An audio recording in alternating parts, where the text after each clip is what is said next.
Sa kapistahan ito na Christ the King ay inanyahan kayo na makiisa sa buong simbahan sapagkat tunay nga ng ating Panginoong Jesucristo ang siyang tunay na hari ng sandaigdigan. Kaya simulan natin ang misang ito ng buong kasayahan. Sa ngalan ng Ama, ng Anak at ng Espiritu Santo. Amen. Ang biyaya natin Panginoon Jesucristo, ang pag-ibig ng Diyos at ang liwanag ng Espiritu Santo ay sumayinyong lahat.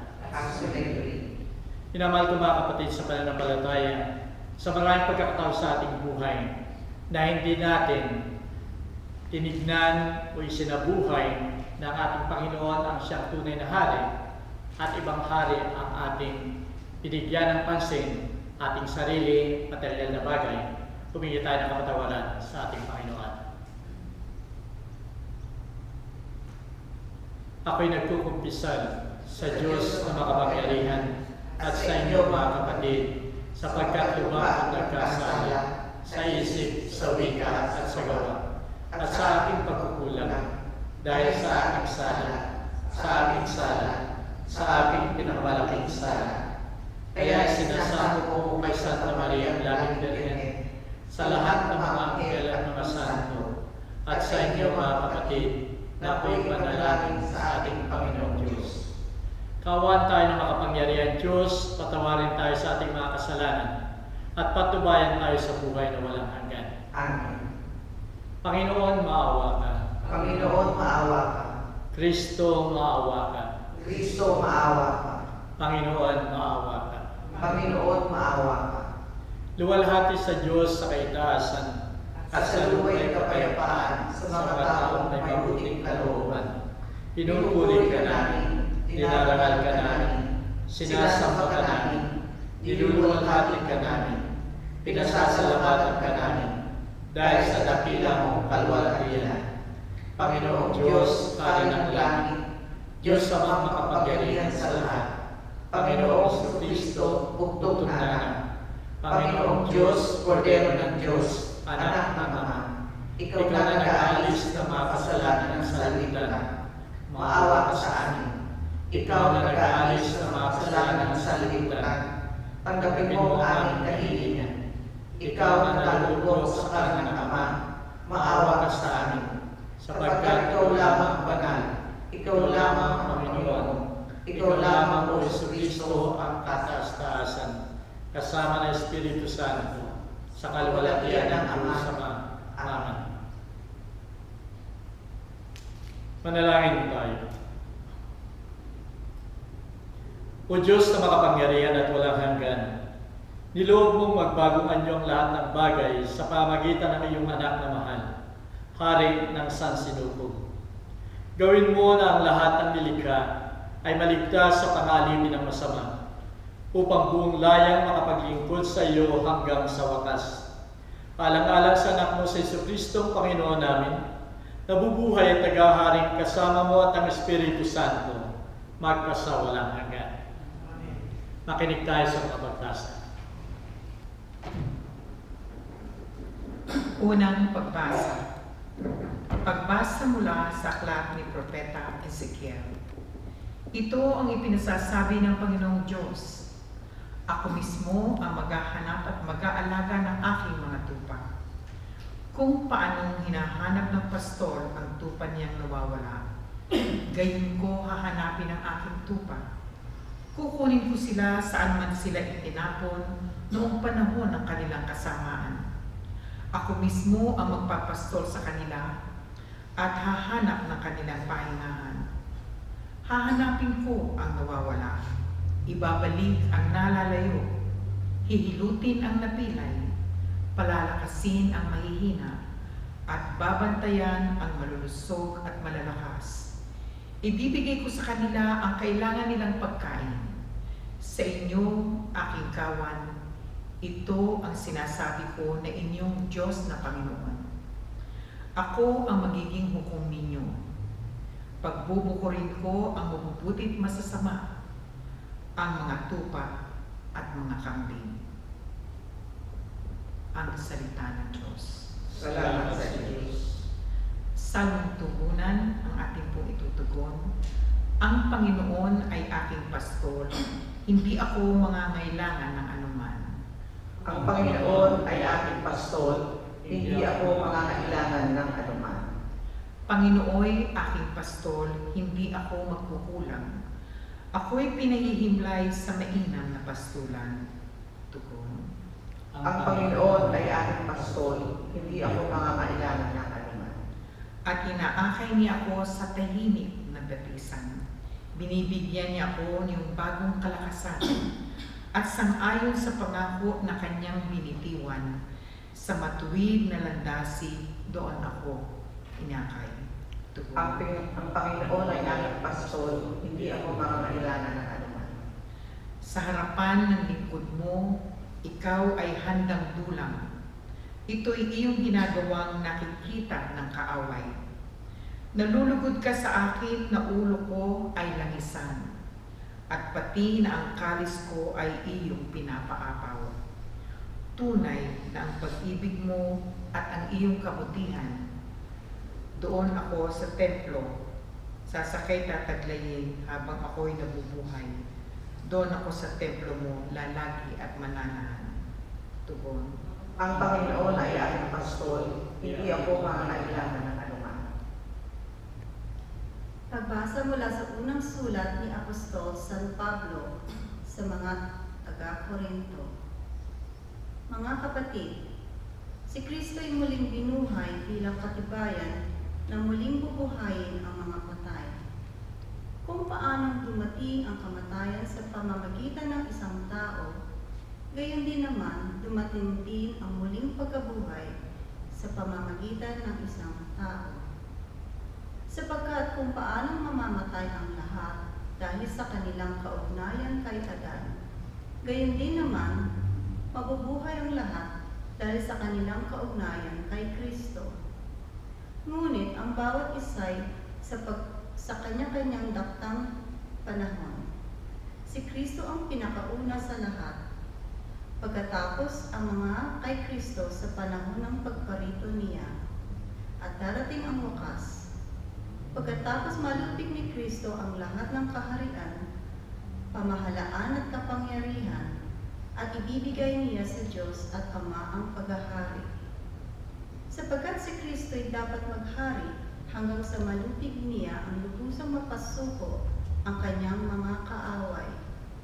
At kahuli-hulihang kaaway na kanyang pasusukuin ay ang kamatayan. At kapag ang lahat ay nasa ilalim na ng kapangyarihan ni Kristo, ang anak naman ang paiilalim sa kapangyarihan ng Diyos na naglagay ng lahat ng bagay sa ilalim ng kapangyarihan niya. Sa gayon, lubusang maghahari ang Diyos sa kalahat-lahatan. Ang salita ng Diyos. Salamat sa Diyos.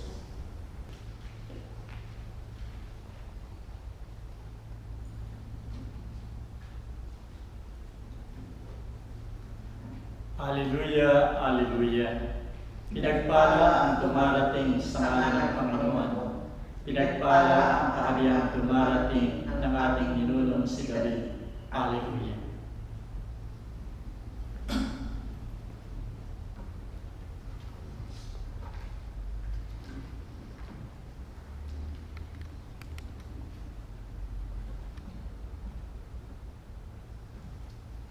Subayin niyo ang Panginoon.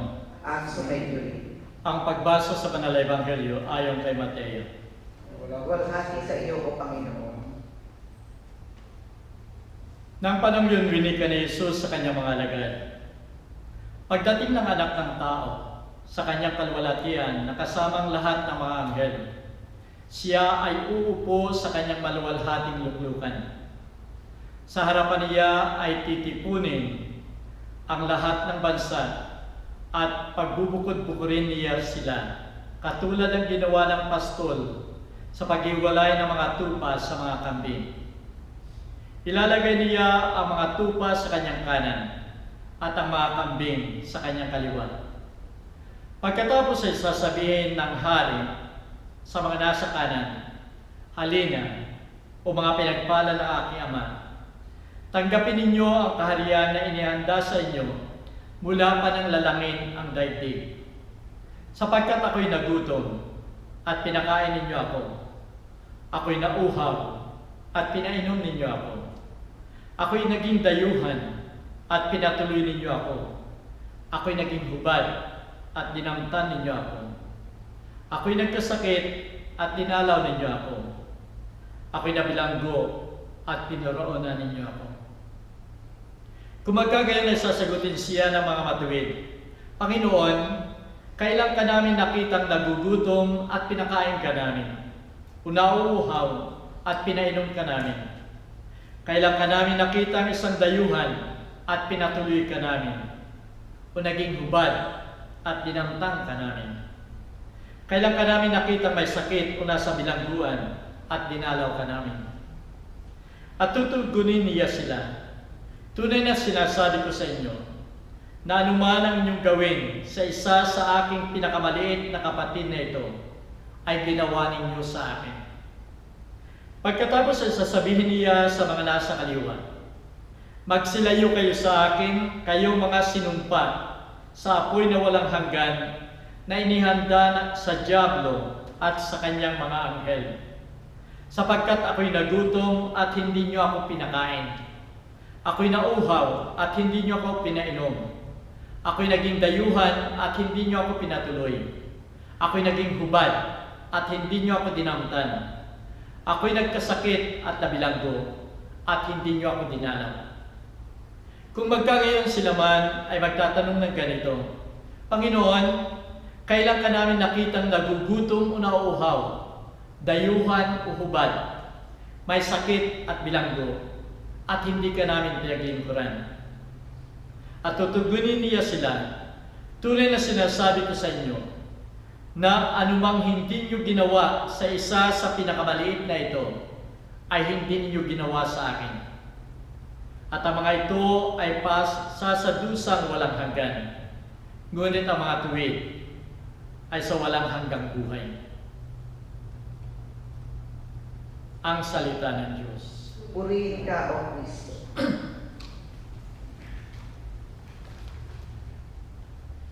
Minamahal ko mga kapatid sa pananampalataya, katulad ng sinasabi ko kanina sa introduction, ngayon ang kapistahan ng Christ the King o kapistahan ni Kristong Hari. After ng unang digmaang pandaigdig, kahit katapos na yung mga digmaan, marami pa rin kaguluhan sa buong daigdig. Maraming mga revolusyon, may mga political unrest, may mga tao na nagsisikap na sila pa rin ang maging hari, maging pinuno. Ang daming gulo. At dahil dito, sinabi ni Pope Pius XI na dapat tayong magkaroon ng isang kapistahan. Kapistahan na magbibigay ng balanse o stability sa buhay ng mga tao.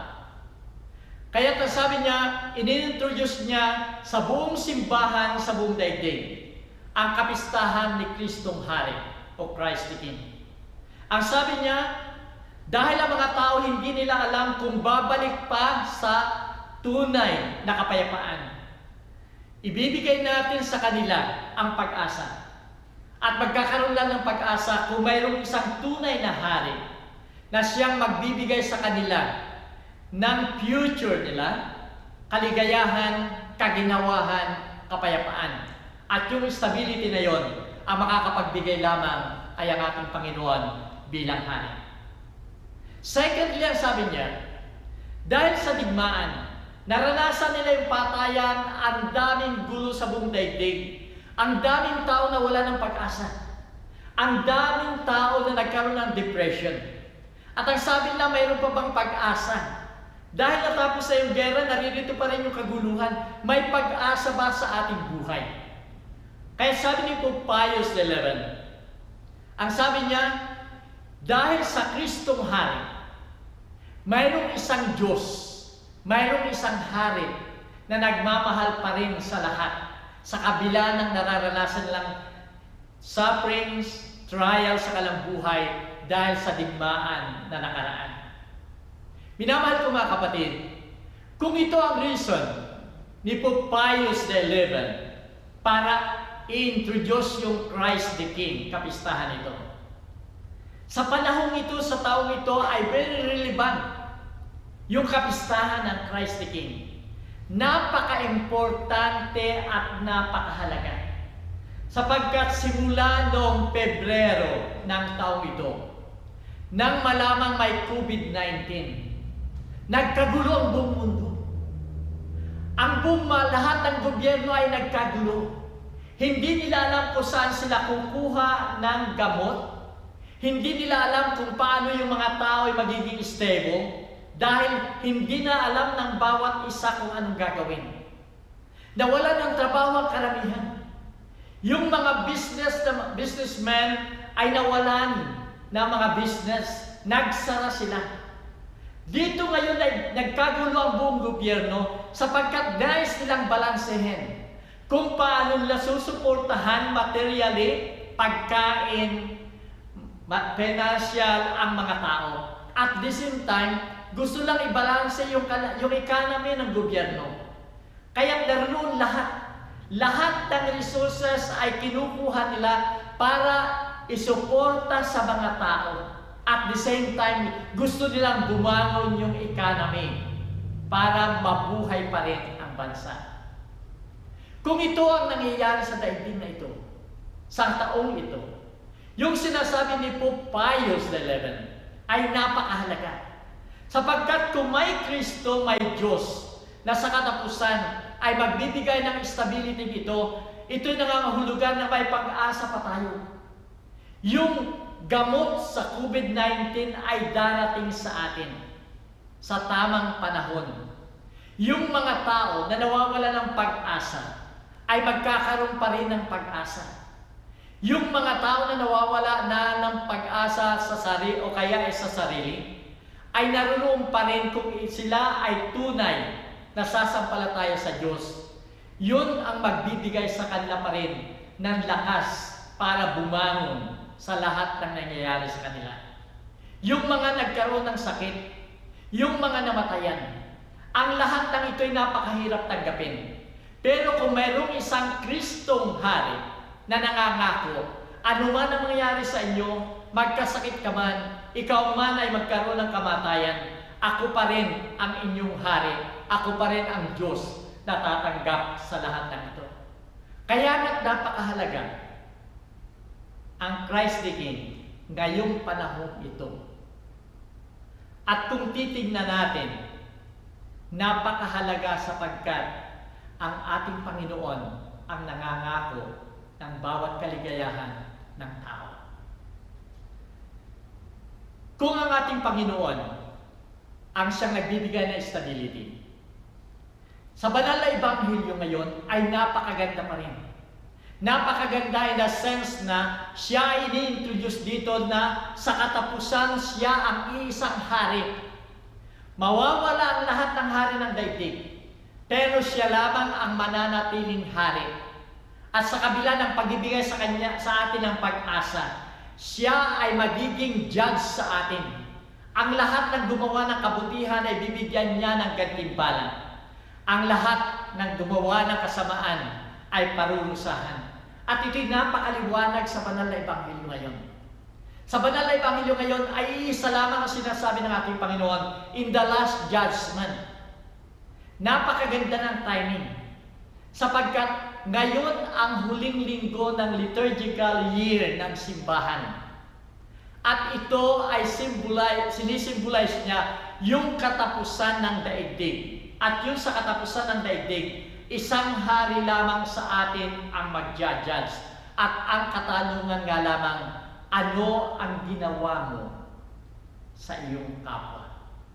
Tayong mga Pilipino o mga Kristiyano, ang akala natin, tayo i-judge o kaya ang passes natin papunta sa kaharian ng ating Panginoon ay yung hindi natin ginawa. Hindi ako nakiapid, hindi ako nanakit ng aking kapwa, hindi ako nagmura, hindi ako nagnakaw, hindi ako nagparusa ng aking kapwa. Yun ang akala natin. Na yun kung gagawin natin na yun, tayo ay makakarating sa langit. Pero hindi yun ang sinasabi ng ating Panginoon. Ang condemnation na sinasabi ng ating Panginoon doon sa mga tao na sabi niya, itapon ninyo sa apoy, ay yung hindi nila ginawa sa kapwa. Kaya nga para sa atin, ang tunay na makakarating sa langit ay kung ano ang dapat natin o ano ang gagawin natin sa ating kapwa. Na sinasabi niya, kung ito ay ikaw ay nagpakain, ikaw ay nagpainom, ito ay ginagawa mo, ikaw ay bumisita sa may sakit, ito ang passes natin para makarating sa langit. Minamahal ko mga kapatid, sa panahon ito na ang dami nangangailangan. Sa Pilipinas, 5 bagyo, 4 o 5 bagyo ang sunod-sunod na dumating na nagpahirap sa mga Pilipino, nagpadapa ng kanilang mga kabuhayan. Ang lahat ng ito'y nangangailangan ng tulong. Ito ang sinasabi dito sa banal na ebanghelyo ngayon, na nagugutom, nauuhaw, walang matirahan, walang damit. Ito ang sinasabi niya na kung ito ay susuportahan natin at tutulungan, tayo ay makakarating sa langit at ito ang maibibigay ng isang hari, ng isang judge. Minamahal ko mga kapatid, huwag nating sabihin na wala tayong kakayahang tumulong. Tayong lahat ay mayroong talent according sa Gospel last Sunday. Kagabi nanonood ako ng TV Patrol. At ang pakinig ko doon at nakita ko, isang mama, si Tatay Romeo, ay na-stroke. Ang hirap lumakad. Pero andun ang ginawa niya. Ilang araw siyang namalimos. Ipinagbili niya yung mga jewelries nila ng kanyang pamilya. At yung kanyang inipon na halos ay balot-balot sa mga bariyang pinalimos niya, ay binalot doon sa mga plastic, ay doon niya dinala sa mayor. At doon ay sinabi niya, ito ang donasyon ko para doon sa mga taong naghihirap ngayon. Walang makain, walang matuluyan, walang mainom. Minamahal ko mga kapatid, kung ikukumpara natin ang katayuan natin kay Mang Romeo, kay Tatay Romeo, napakalakas at napakataas natin.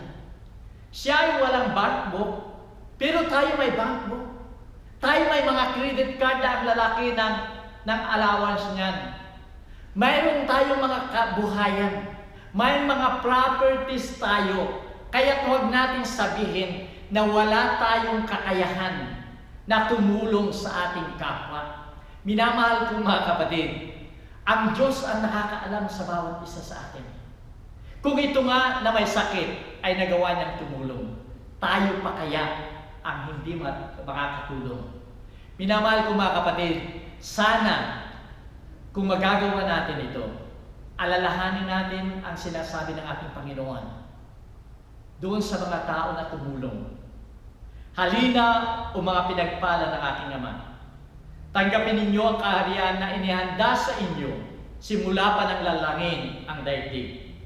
Sapagkat ako'y nagutom at pinakain ninyo ako. Ako ay nauhaw at pinainom ninyo ako.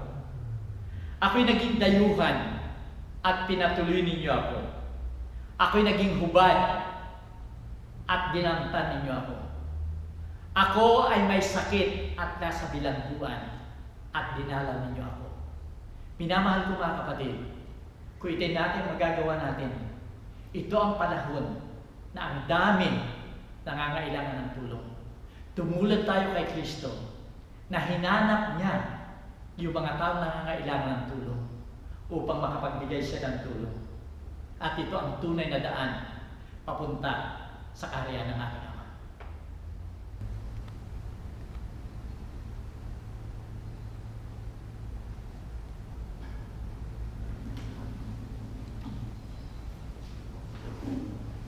Ipahayag natin ang ating pananampalataya.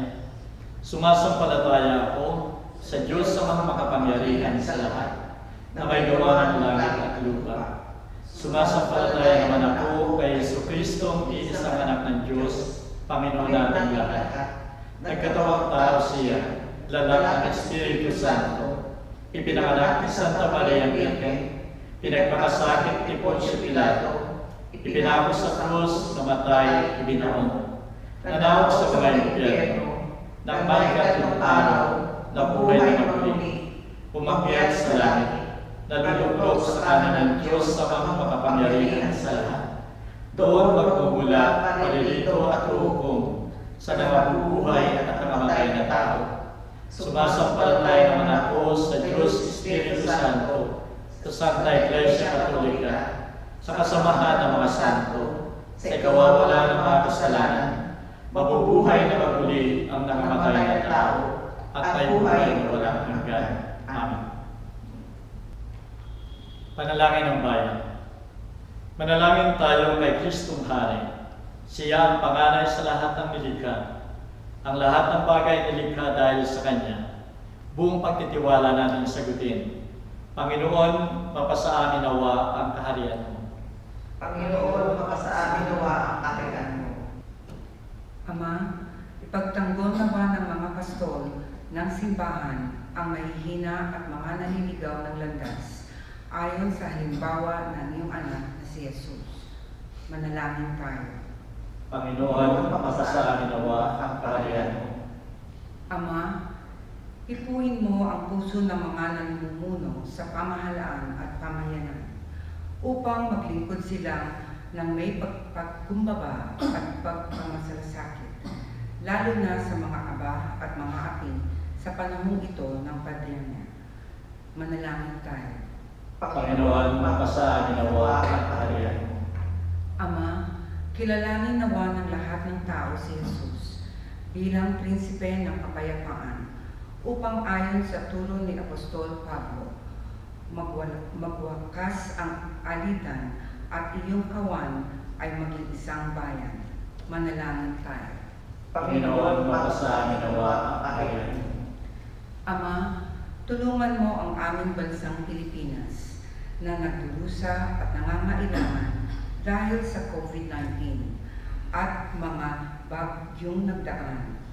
Makamit nawa nila ang pag-unlad at madama nila ang iyong paglinga. Manalangin tayo. Panginoon, mapasa amin nawa ang kaharian mo. Ama, kawaan at patawarin mo kami sa aming mga pagkakasala. Patuloyin mo ang iyong kaharian ang lahat ng mga yumao dahil sa sakit at trahedya. Manalangin tayo. Panginoon, mapasa amin nawa ang kaharian mo. Palakasin mo ang katawan at pag-iisip ng mga doctors, nurses, frontliners at rescuers at iligtas mo sila sa kanilang mga gawain. Manalangin tayo. Panginoon, mapasa amin nawa ang kaharian mo. Ipanalangin din natin ang ating pansariling intensyon.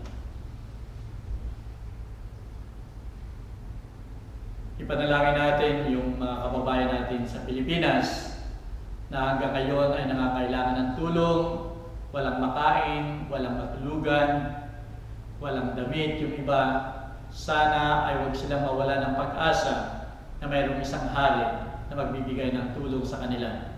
Manalangin tayo sa Panginoon. Panginoon, mapasa amin nawa ang kaharian mo.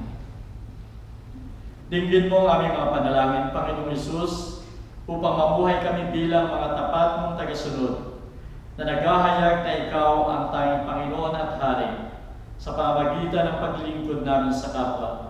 Hinihiling namin ito sa ngalan ni Kristo, aming Panginoon. Amen.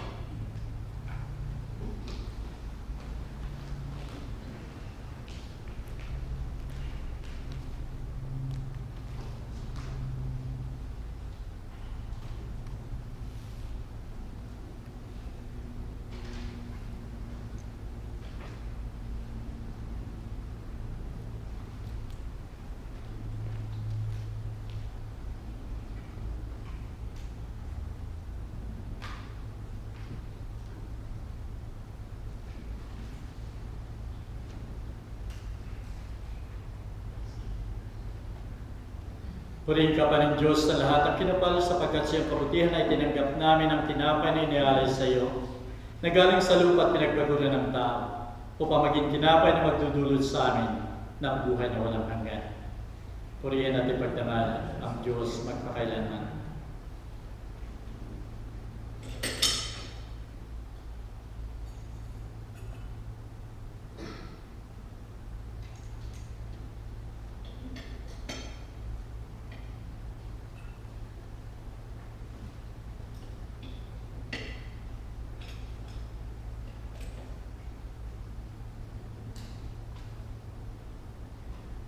Purihin ka pa ng Diyos sa lahat ng kinapal sapagkat siyang kabutihan ay tinanggap namin ang alak na inialay sa iyo, na galing sa punong ubas at pinagpaguran ng tao, upang maging inumin ang aming kaluluwa.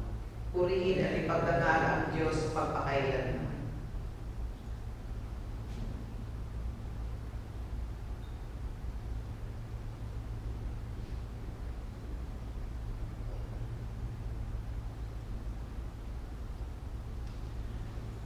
Manalangin kayo mga kapatid, ito kayo ating sakripisyo ay maging kalugod-lugod sa Diyos sa mga makapangyarihan.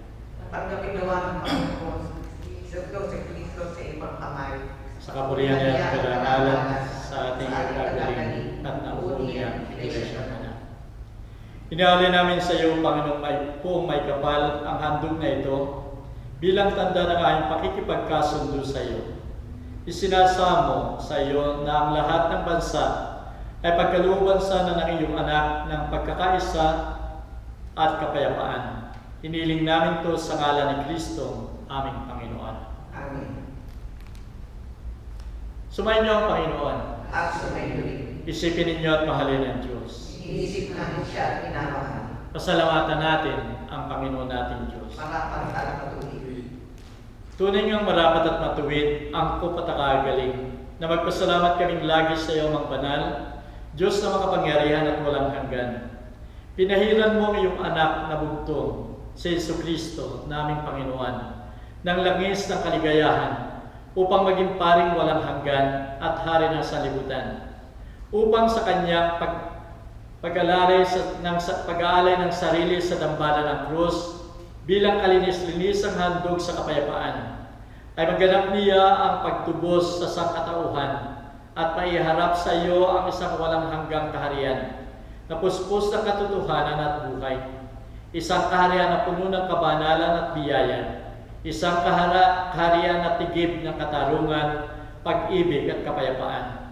Kaya kasama ng makapal na mga anghel sa kalangitan, ay pinagbubunyi namin walang humpay ang iyong kalwalatian. Santo, Santo, Santo ang Panginoong Diyos na makapangyarihan, napupuno ang langit at lupa ng kalwalatian mo.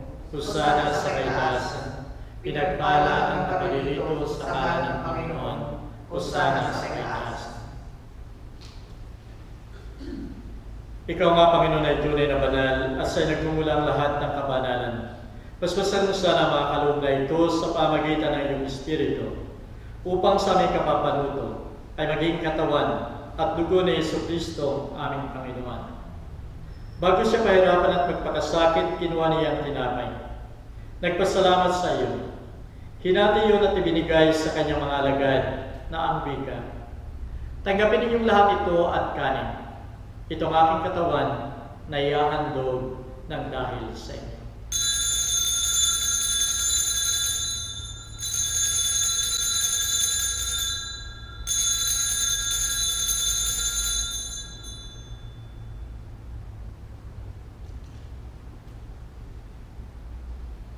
Gayon din naman, pagkatapos ng hapunan, kinuha niya ang kalis. Muling nagpasalamat sa iyo at ibinigay yon sa kanyang mga alagad na ang wika. Tanggapin ninyong lahat ito at inumin. Ito ang kalis ng aking dugo. Dugo ng bago at walang hanggang tipan, na sa inyo't sa lahat ay ibubuhos sa kapagpapatawad ng mga kasalanan. Gawin ninyo ito bilang pag-alaala sa akin.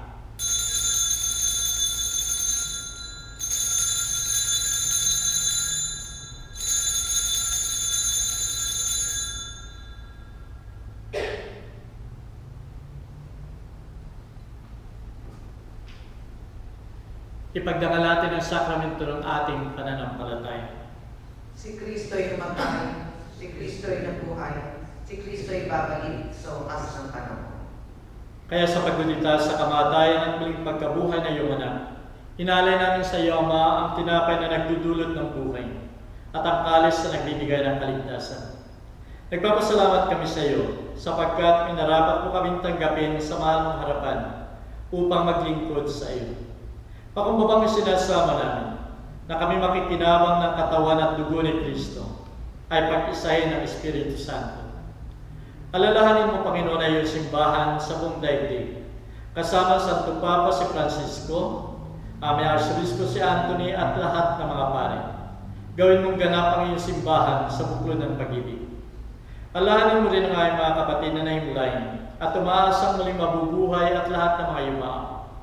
Tanggapin mo sana sila sa maluwalhati mong harapan. Maawa ka sa aming lahat.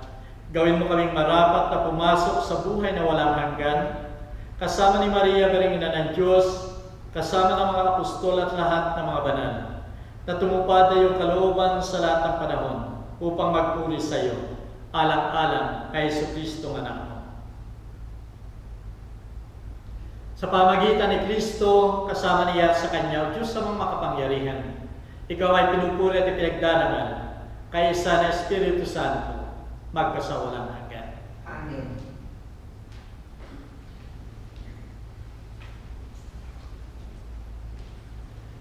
Bilang tandaan na tayong lahat ay nakahandang tumulong sa ating kapwa na hinihiling ng ating Panginoon, dasalin natin ang Ama namin. Ama namin, sumasalangit ka, sambahin ang ngalan mo, mapasa amin ang kaharian mo. Sundin ang loob mo dito sa lupa para lang sa langit. Bigyan mo kami ngayon ng aming kakanin sa araw-araw, at patawarin mo kami sa aming mga sala, para ng pagkapatawad namin sa nagkakasala sa amin. At huwag mo kami maintulot sa tukso, at iadya mo kami sa lahat ng masama. Hiniling namin ang Panginoon na iligtas mo kami sa lahat ng masama. Pagkalooban mo kami ng kapayapaan sa aming kapanahunan, upang sa tulong na iyong awa, ay lagi kayo maligtas sa kasalanan at malayo sa lahat ng ligalig. Samantalang inihintay namin ang masayang pagbabalik ni Jesucristo ng aming manunubos. Sapagkat sa iyo nagmumula ang kaharian, ang kapangyarihan at kalulhatian, magpasawalang hanggan. O Panginoon Jesucristo, sinabi mo sa mga apostol, kapayapaan ang iniiwan ko sa inyo. Ipinagkakaloob ko sa inyo ang aking kapayapaan.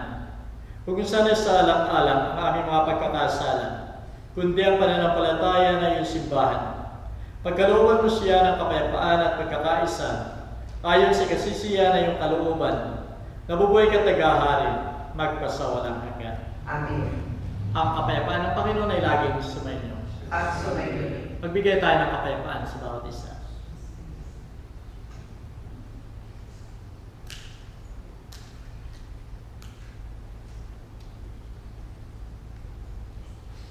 Kordero ng Diyos na nag-aalis ng mga kasalanan ng sanlibutan, maawa sa amin. Kordero ng Diyos na nag-aalis ng mga kasalanan ng sanlibutan, maawa sa amin.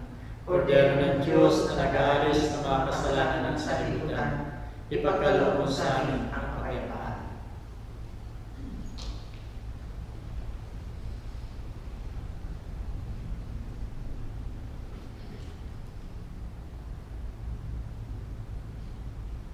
Narito ang Kordero ng Diyos, narito siya nag-aalis ng mga kasalanan sa libutan. Mapalad tayong tatanggap sa kanyang piging. Panginoon, hindi o dapat na magpatuloy sa iyo sa aking katawan. Ngunit sa isang salita lamang ay gagaling na ang aking kaluluwa.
naman, ang buhay ko sa'yo lang ilalaan,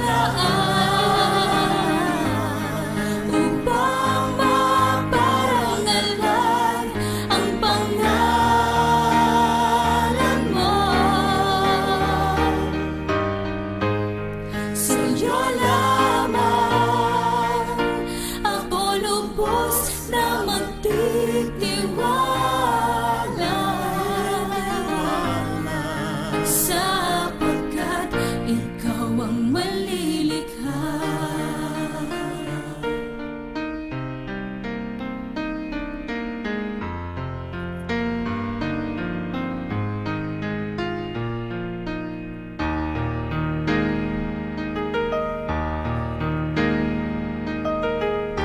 Dalangin ko,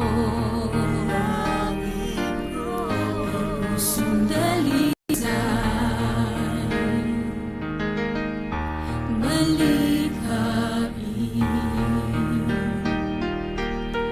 dito sa puso ko, sapagkat ikaw lamang ang nais kong mapaglingkuran habang ako nabubuhay.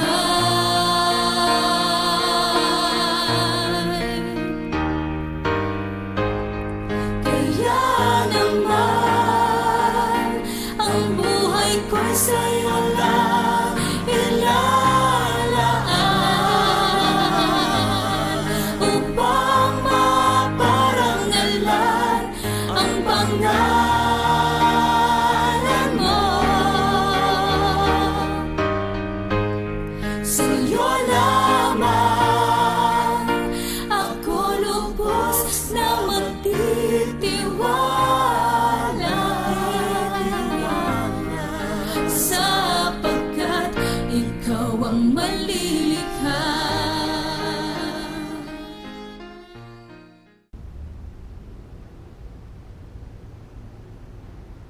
Manalangin tayo.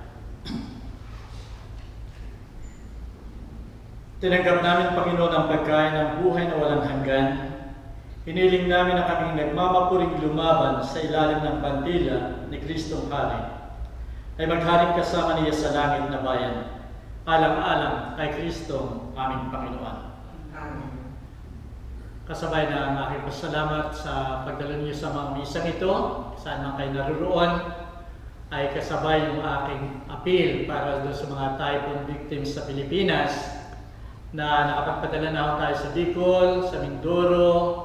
Ang isusunod na ating padadalahan ay Isabela, at kung mayroon pa yung ibang lugar na talagang nasalanta ng bagyo. At ang pagkapadala natin ay nakasalalay sa lahat ng mga tumutulong, nagbibigay ng donasyon, saan man sila naroon.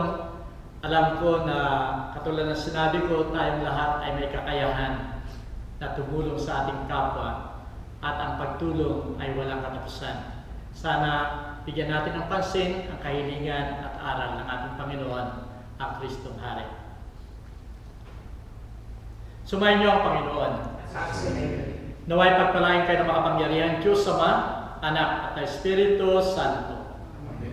Kumain tayo mapayapa, tapos na ang misa. Salamat sa Diyos.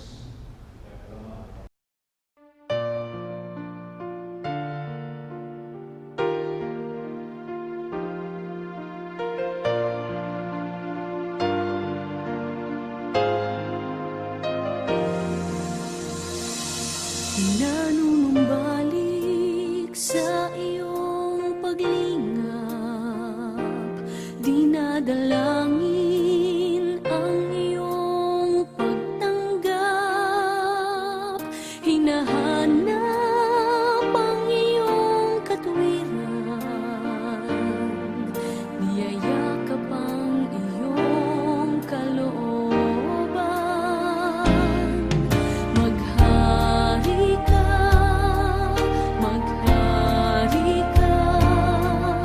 Panginoong Jesus, maghari ka.